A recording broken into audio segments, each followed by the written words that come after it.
Dans la paracha de Vayigash, il est dit Vayigash elav Yehuda. Yehuda a abordé Yosef et lui a dit.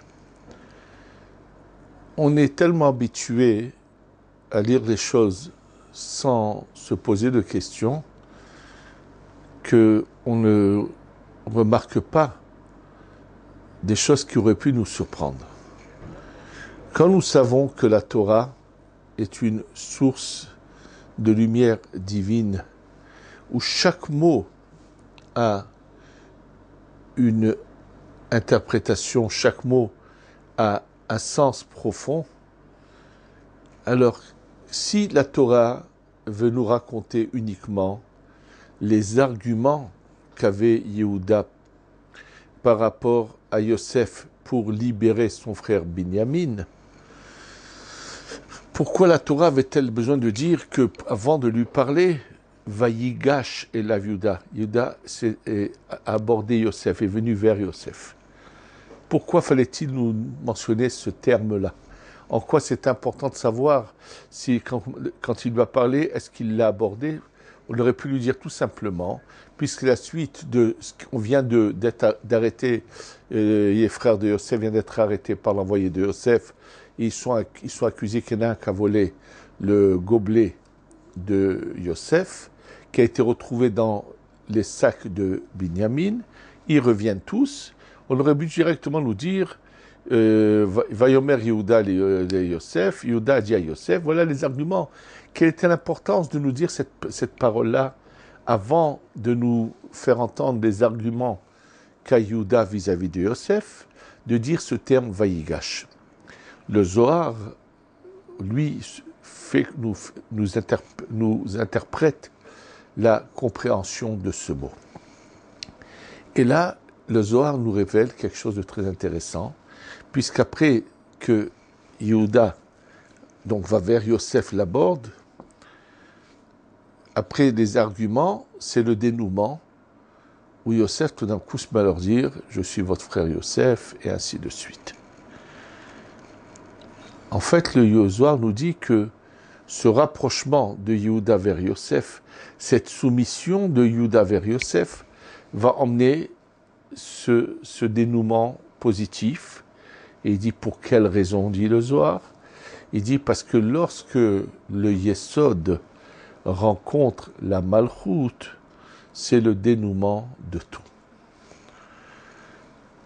En d'autres termes, il y a beaucoup de célibataires dans la vie qui ont une vie, je parle des gens qui ont de la moralité et qui veulent arriver au but de leur vie, tout le temps qu'ils ne sont pas arrivés à trouver leur destinée, leur vraie moitié, aussi bien hommes que femmes, vivent une vie un peu triste, avec un manque. Et l'aboutissement, le jour où un homme rencontre sa vraie épouse ou vice-versa, une femme rencontre son vrai mari, celui qui est sa destinée, c'est le dénouement d'un avenir meilleur, l'aboutissement de quelque chose. C'est un peu dans cet esprit que la Torah ici nous fait savoir ce qu'elle nous enseigne. Yosef représente un peu dans cette histoire le mari, le Yesod, la Sphira du Yesod, qui est l'homme un peu. Et Yehuda, sa Neshama, représente la Malchut, c'est vrai que ça va être la royauté, mais lorsque deux éléments qui ont chacun sa particularité, qui a chacun son identité, viennent se compléter, ils font venir le bon dénouement. Deux époux ne doivent pas être identiques, mais doivent se compléter. C'est-à-dire qu'il faut apprendre à vivre avec chacun son identité et ne jamais penser qu'ils doivent absolument se ressembler, mais bien au contraire, ils doivent se compléter. C'est deux choses qui doivent s'assembler, et cet assemblement sont deux éléments différents qui sont faits un pour s'assembler à l'autre. Donc c'est dans cet esprit. Pour mieux comprendre cette idée-là de chacun son identité, sa particularité, je vais vous rappeler les paroles du Ramban. Le Ramban, qui a écrit un commentaire sur la Torah, écrit dans la paracha de Vayechi. Lorsque Yaakov bénit ses enfants, il est dit « Lo yasur shevet mi Yehuda ». Le bâton de la royauté ne devra jamais quitter Yehuda, ça veut dire la tribu de Yehuda, puisque nous savons qu'à part Shaoul, toute la lignée des rois, à part quand elle s'est scindée en deux, doit venir de Yehuda. Nous dit le Ramban, tu comprendras pourquoi les Hashmonaïm, ces Kohanim, qui ont été à l'origine le miracle de Hanouka. C'est eux qui ont pris l'initiative d'aller et de se battre et de changer les événements. Et pourtant, leur règne va durer 200 ans. Et à la fin de ces 200 ans, les derniers descendants des Hashmonaïm vont être tous exterminés par un serviteur de la destinée, un serviteur qui travaille chez eux, Hérodus, qui va décapiter, donc assassiner les derniers Hashmonaïm et prendre leur place. Dit le Ramban, pourquoi les Hashmonaïm ont eu une fin si tragique? Nous dit le Ramban que tout simplement, ils ont fait quelque chose qui était contraire à la Torah. Qu'est-ce qu'ils ont fait de contraire à la Torah? Ils ont tout simplement joué un rôle qui n'était pas le leur. Au moment où il fallait se battre contre les Grecs, ils ont rempli leur rôle, c'était très beau, très bien. Ils ont libéré la terre d'Eretz Israël de ses envahisseurs, de leurs ennemis. Mais qu'est-ce qu'ils avaient à faire après? À revenir à leur rôle de Kohanim et à faire passer de nouveau la royauté aux descendants de Yehuda.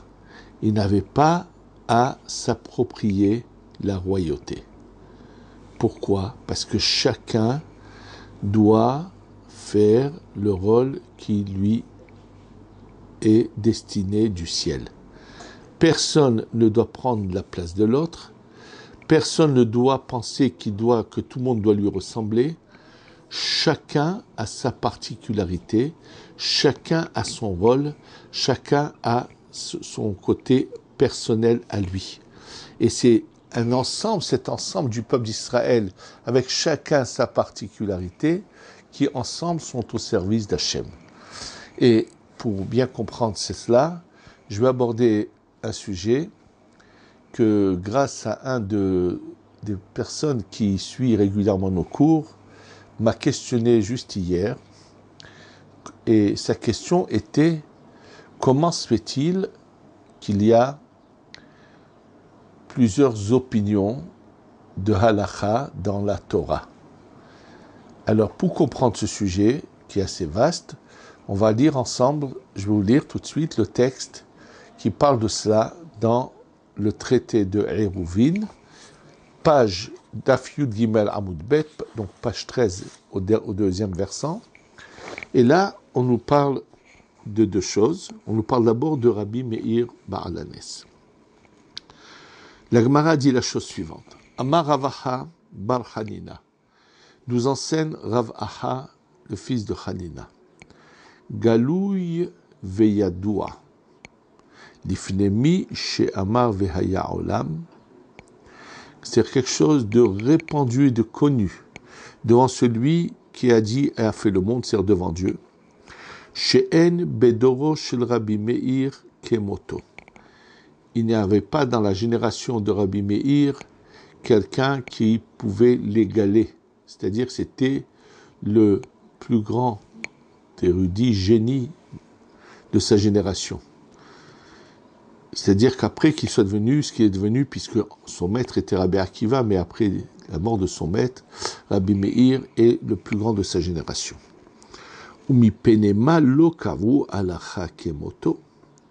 Et pour quelle raison dans ce cas-là, la halakha n'a pas été tranchée comme Rabbi Meir, si c'est lui qui est le plus grand?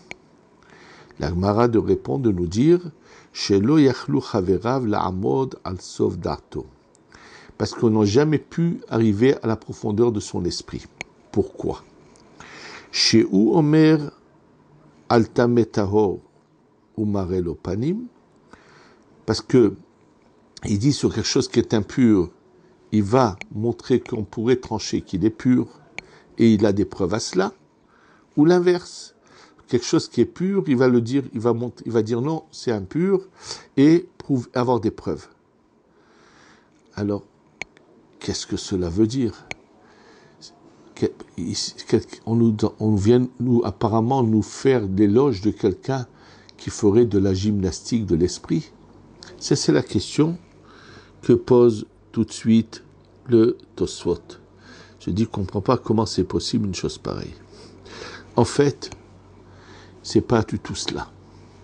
Ce qu'on va voir tout de suite, on va l'expliquer tout de suite, mais on va juste encore continuer.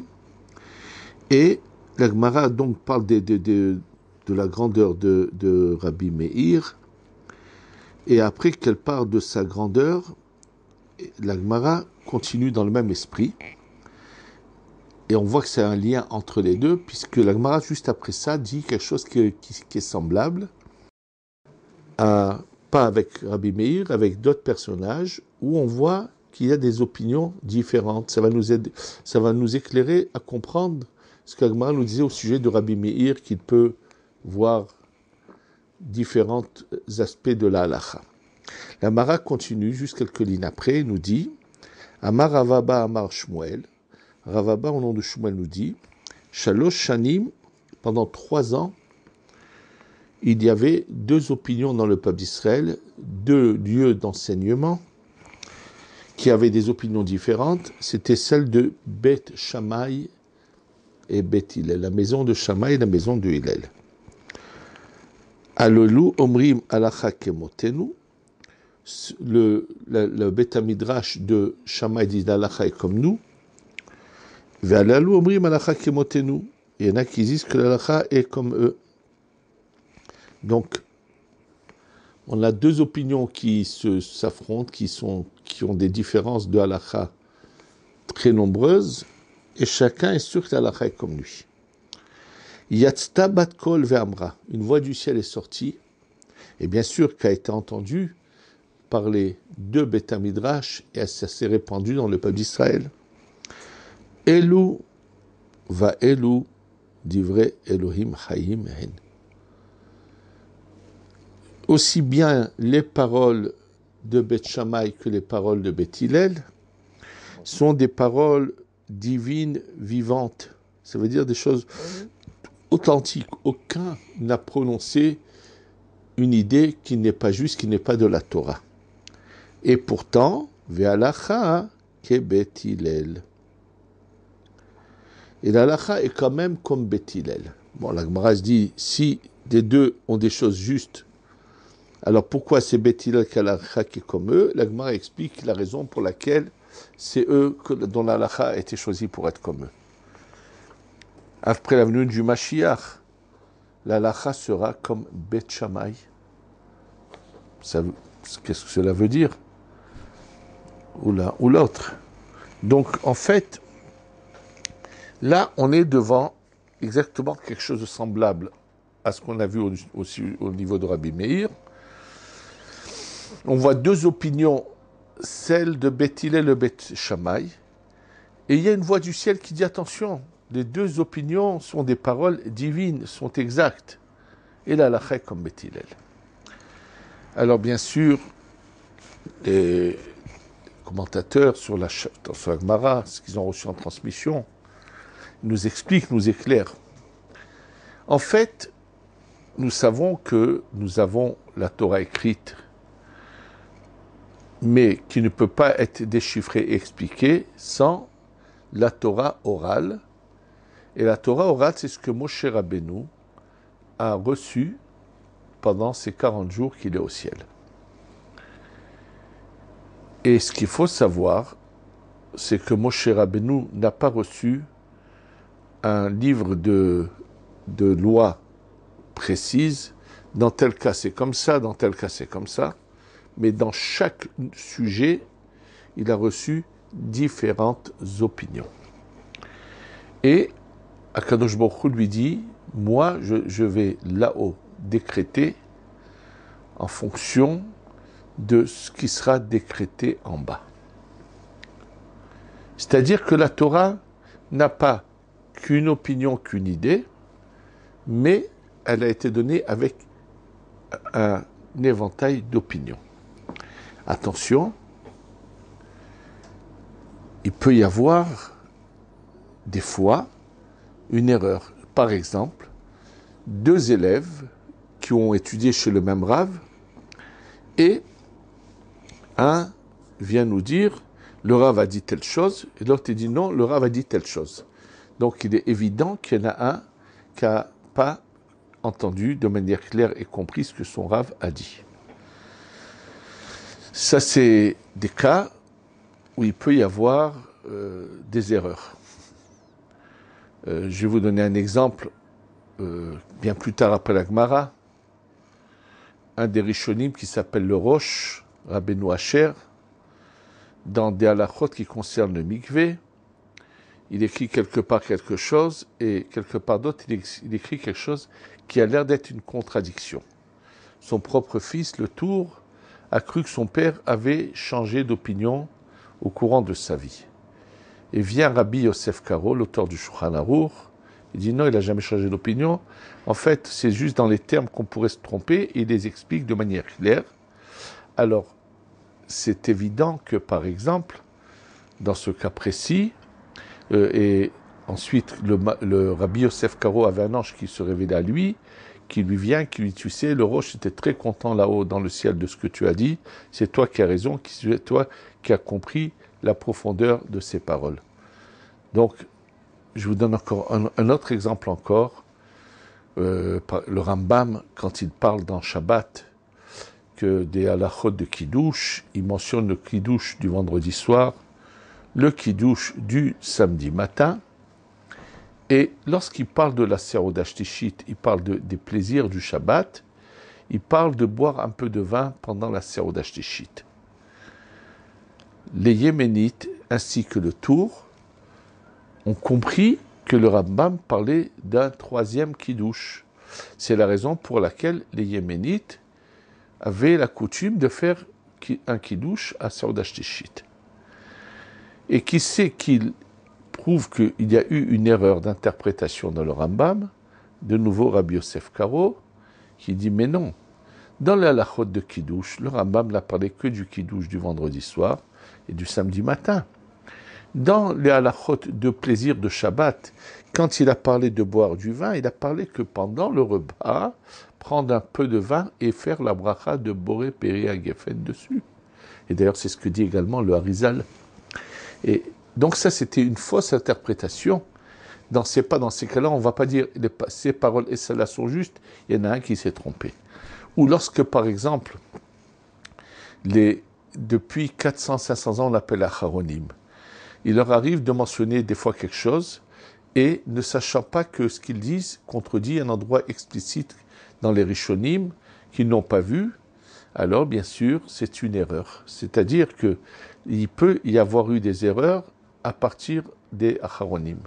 C'est la raison pour laquelle Rabbeinu Yosef Chaim, dans un de ses livres, écrit « Si tu as une question sur ce qu'on appelle les Rishonim, écris-la, quelqu'un viendra la répondre. » Parce que les Rishonim, qui est une période qui est depuis un peu avant le Rambam, un petit peu jusqu'à l'époque de Rabbi Yosef Karo, ce qu'on appelle l'époque des Rishonim,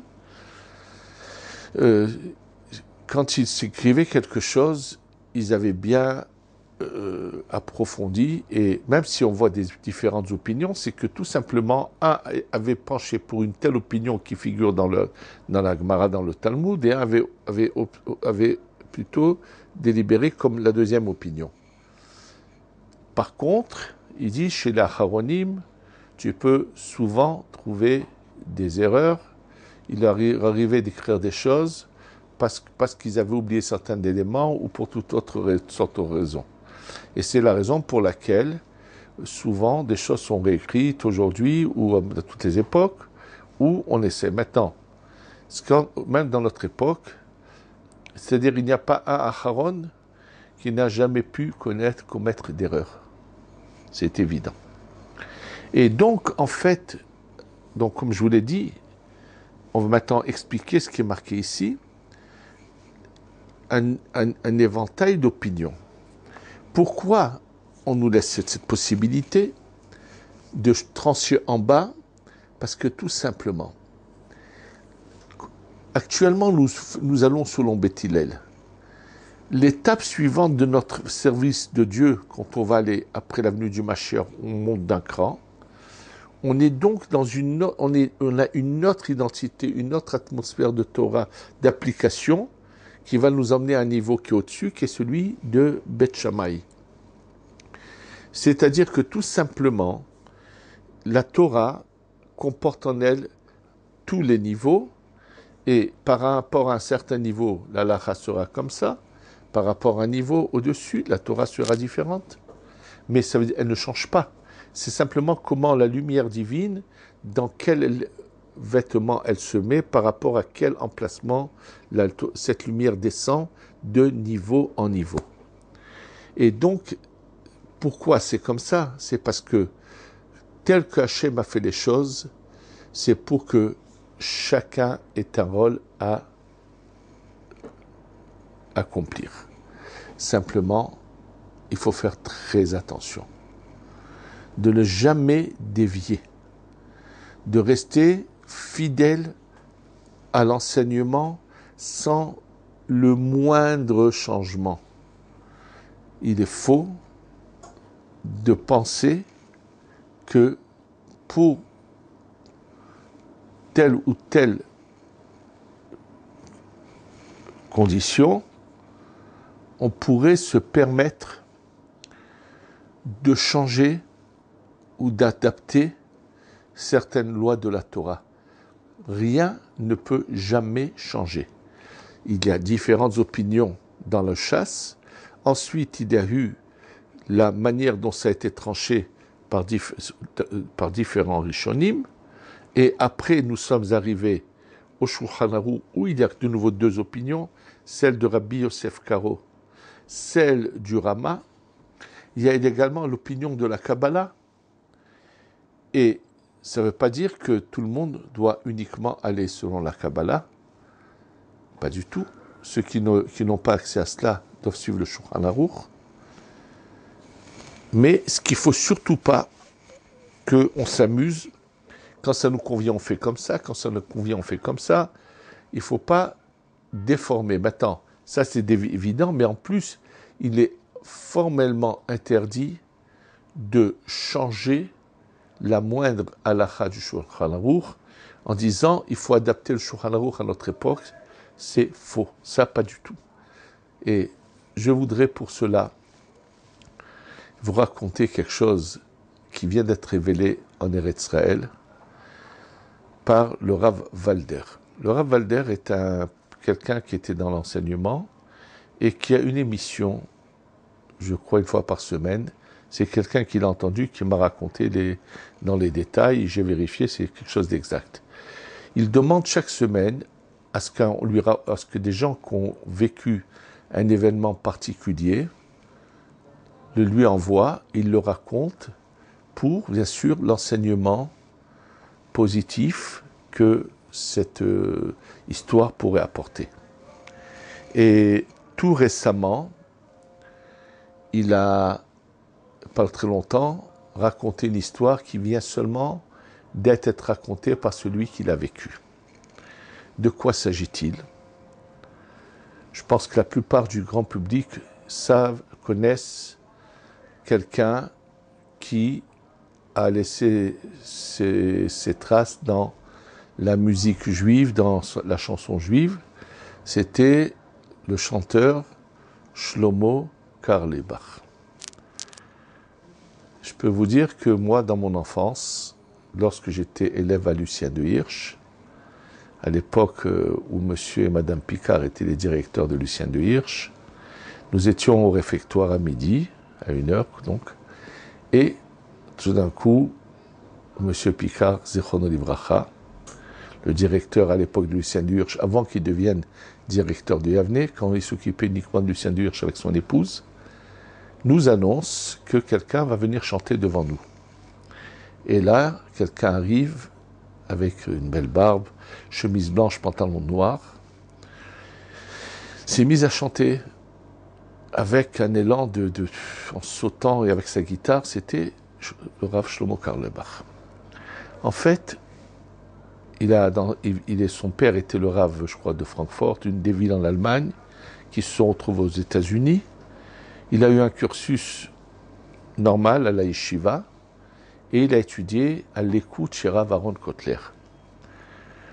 Je ne sais pas pour quelle raison, il est devenu vieux garçon qui ne s'est pas marié, et il s'est attaché à un certain mouvement dans lequel il a été encouragé à vouloir rapprocher les Juifs qui sont loin de la Torah. Et bien qu'il est un grand érudit à la yeshiva, il a un jour décidé de quitter la yeshiva. Ce qui a fait pleurer son Rav, le Rav Aaron Kotler, a pleuré en disant « Le peuple d'Israël vient de perdre le Talmud Babli et Yerushalmi ». Ça veut dire quelqu'un qui aurait pu devenir un grand Rosh Yeshiva, un grand Rav, un grand enseignant de la Torah. Dans son envie de vouloir rapprocher les gens, il s'est passé des choses qui n'étaient pas admises par l'ensemble des rabbanim. Et je le sais par le témoignage de ma sœur qui était à Yavne à cette époque où moi j'étais encore le Lucien de Hirsch. Et donc peu de temps après, lorsqu'il est apparu à Paris dans des concerts et que des jeunes filles sont allées lui demander des autographes, il les a embrassées sur le front. Chose qui est choquante puisque c'est l'inverse de la Torah.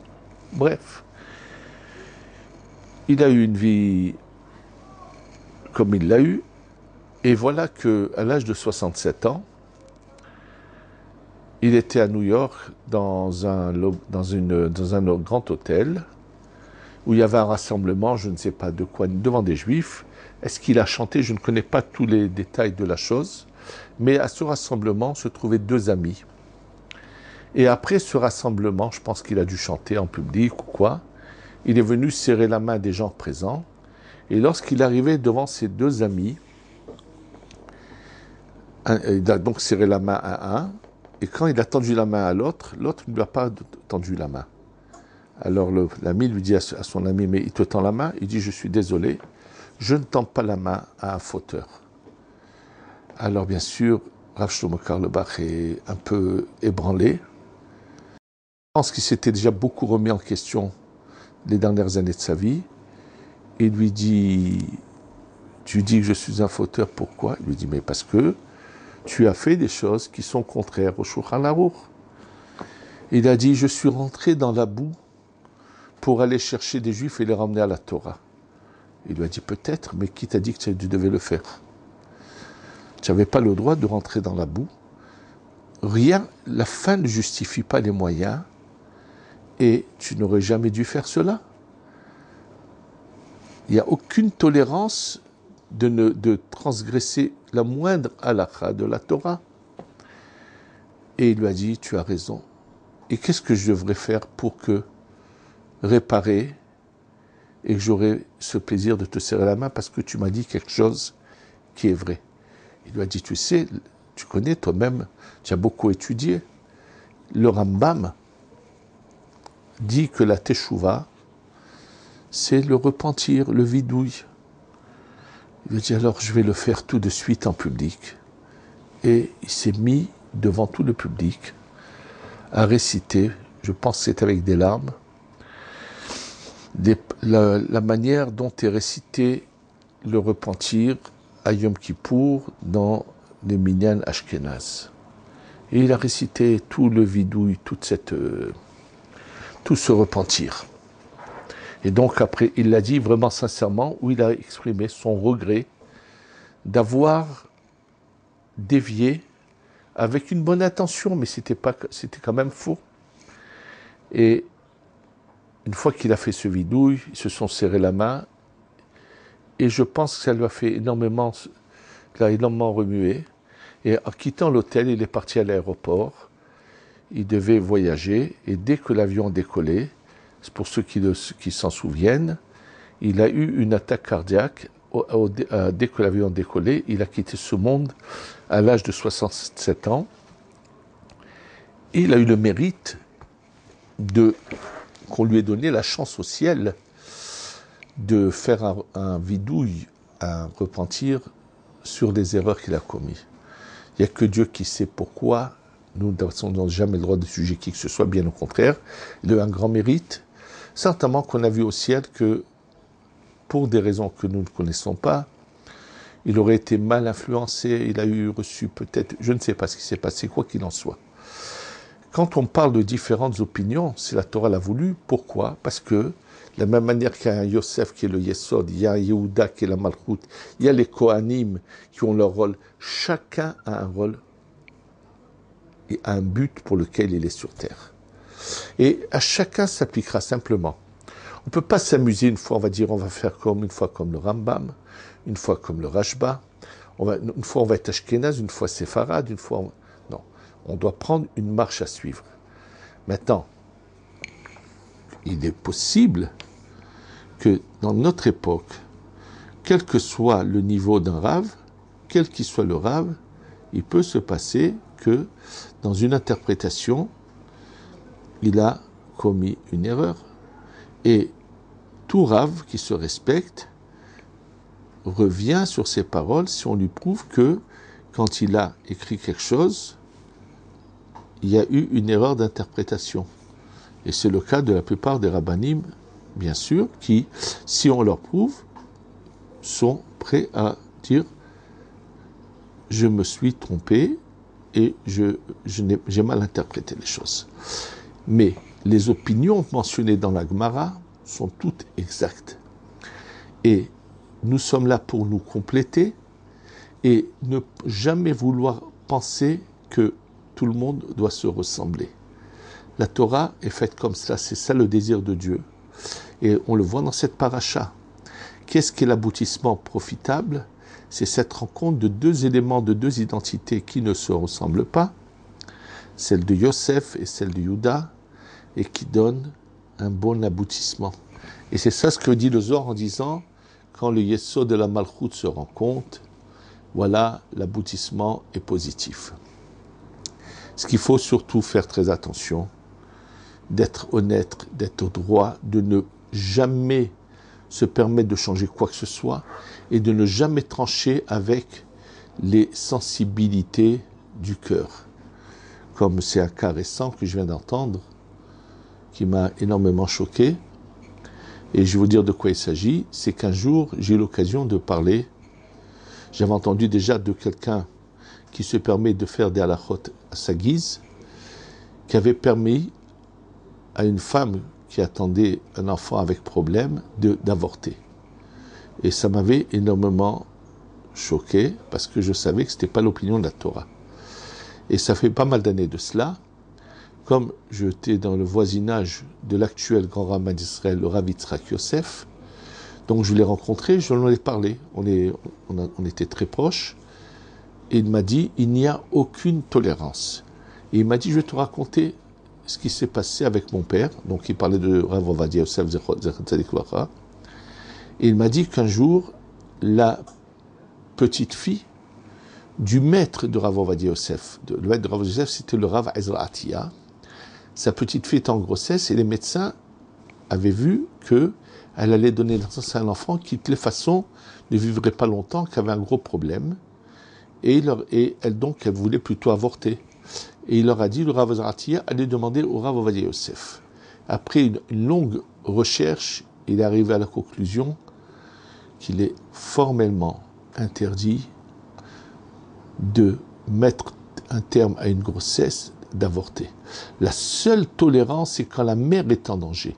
Mais quel que soit l'état de l'enfant qui va naître, il n'y a aucune tolérance.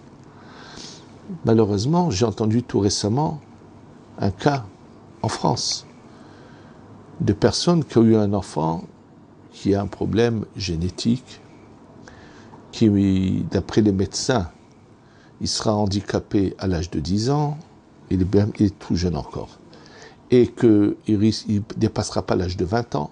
Bon, ils ne peuvent pas décider puisque, de toute façon, régulièrement, la médecine découvre des manières de guérir ces maladies génétiques. Et quand la mère s'est retrouvée en grossesse et qu'on on a diagnostiqué que la deuxième grossesse allait être comme la première, comme le premier enfant, quelqu'un leur a dit tout de suite, sans problème, qu'elle devait aller avorter. Sur quoi s'est-il basé? Quand un rave veut trancher un cas aussi grave, surtout que c'est un cas ça s'appelle un assassinat, il doit prendre la responsabilité d'écrire les sources de son savoir pour que d'autres puissent lui dire s'il a fait une erreur ou pas. Donc c'est pour ça que, attention, faire très attention quand il y a une question un peu complexe, que de ne pas se presser de trancher et de savoir aller aux sources qui peuvent le trancher et ne pas se prendre ne pas être courageux si on peut commettre une erreur.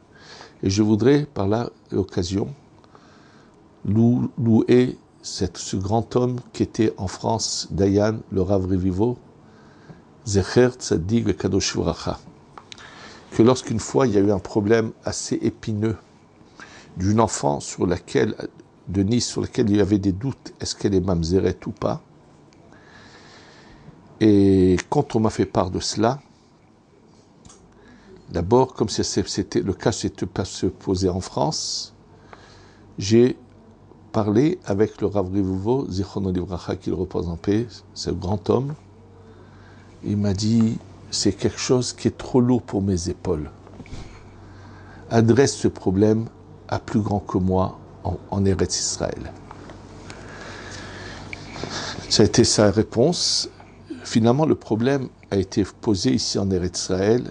Il a été d'abord examiné par un Beddin de Dayanim qui se sont longuement penchés sur le problème de savoir est-ce que le premier mariage de la maman était un mariage valable ou pas.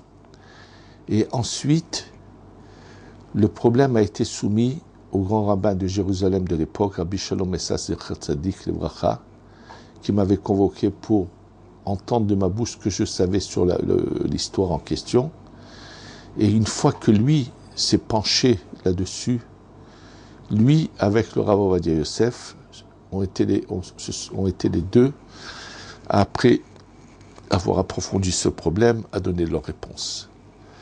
Donc, ce qu'il faut retenir, qu'il peut y avoir différentes opinions.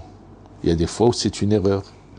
C'est le cas, par exemple, où le Harizal dit sur un certain texte, de Kiddush, où il dit attention, ça c'est une erreur qui est venue à une certaine époque où dans le livre de prière, le Yom Tov et le Shabbat étaient à côté de l'autre, et c'est comme ça. Mais le Harizal lui-même dit que la manière dont on écrit les lettres des Tefillin, de Mezuzot, Sefer Torah, il dit toutes les formes de lettres qu'on a en transmission sont toutes justes. Donc, on n'a pas à s'étonner qu'on a différentes manières d'écrire et qui sont bien sûr dans la halakha mentionnées et qui sont toutes exactes. C'est ce que dit lui-même le Harizal. Alors, faut savoir quand c'est différentes opinions et un fait comme une telle opinion, l'autre comme l'autre, c'est Elou va Elou divrei Elohim Chaim sont les paroles divines, ou lorsqu'il s'agit d'une erreur. Ce qu'il faut, c'est tous les jours, en ouvrant les yeux, dire à Kadosh Baruch Hu de nous éviter de trébucher, de nous éviter de nous tromper et de nous guider sur la bonne voie. Qu'Hachem nous guide toute la vie sur la bonne voie, qu'on fasse chacun son rôle pour arriver au but pour lequel nous avons été créés et qu'on ait enfin la Géoula Shlema, Shetavo, Bimera, B'Yamenu, Amen.